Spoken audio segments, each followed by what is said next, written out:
da madadin jama'a da suke tare da ni cikin wannan tahiyar muku sahiyar godiya da wannan babban taro da kuka shirya.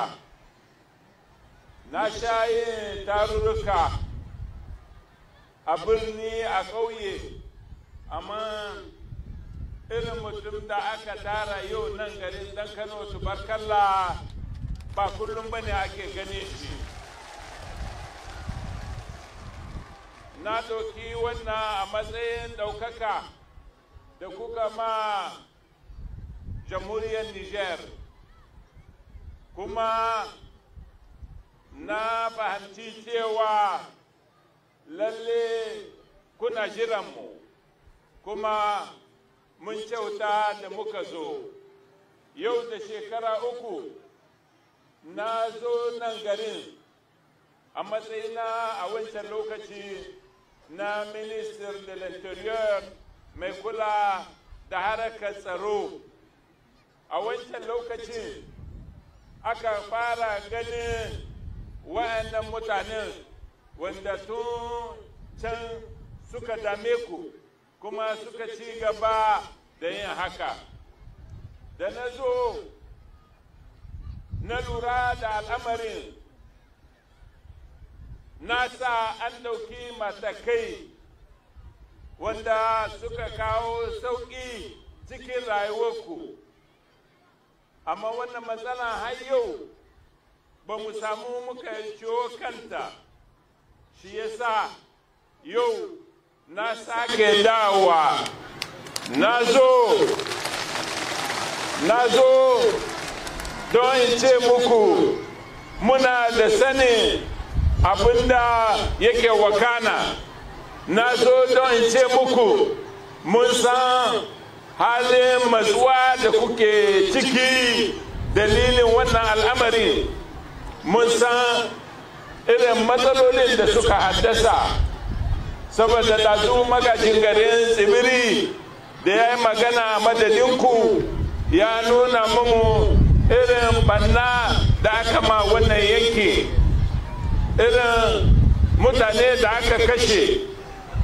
Yau shekara 3 da wa'annan 'yan ta'adda da wa'annan barayi suka fara aika-aikata su. Ya ce mu irin busashe da aka sace ma mutane, irin damuwa da kuke ji tare da zaman nan inda wa'annan mutanen ba su sha'a muku lahiya ba. To na zo don in ƙara lura da haka, zawatau don in nuna muku lalle mun san ciwon da kuke tare da shi. Na zo kuma in kawo muku goyon bayan Nijar gaba daya.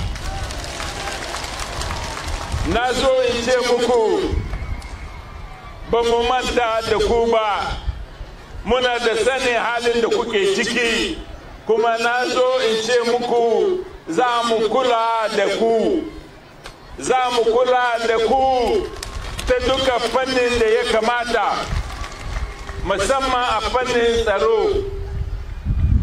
Kwanakin baya can da muka samu labarin cewa yanayin ya sake lalacewa, na ba da umarni na a ƙara yawan soji.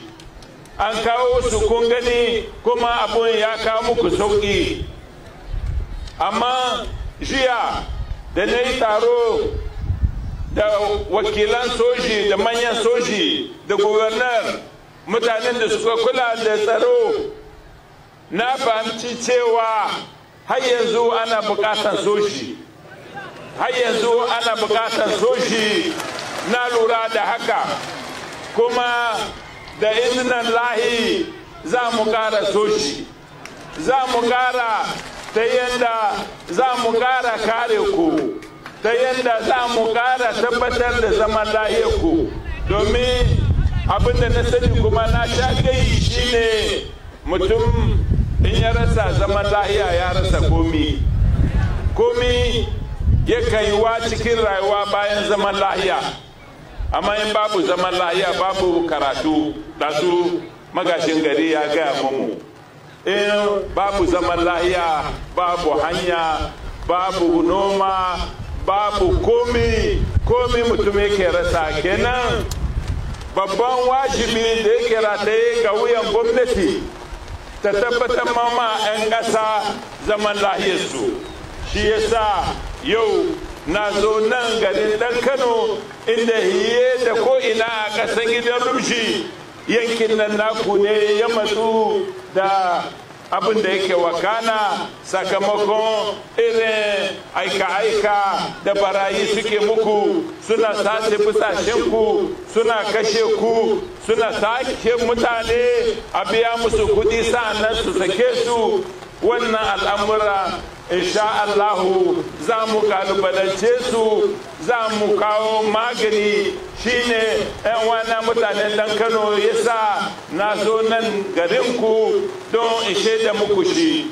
Jama'a Allah ya muku albarka, an fara ruwa, Allah ya saka muku da alheri, na gode muku. Ku danna subscribe sannan ku danna alamar ƙararrawa domin samun sababbin shirye-shiryenmu da zaran mun ɗaura.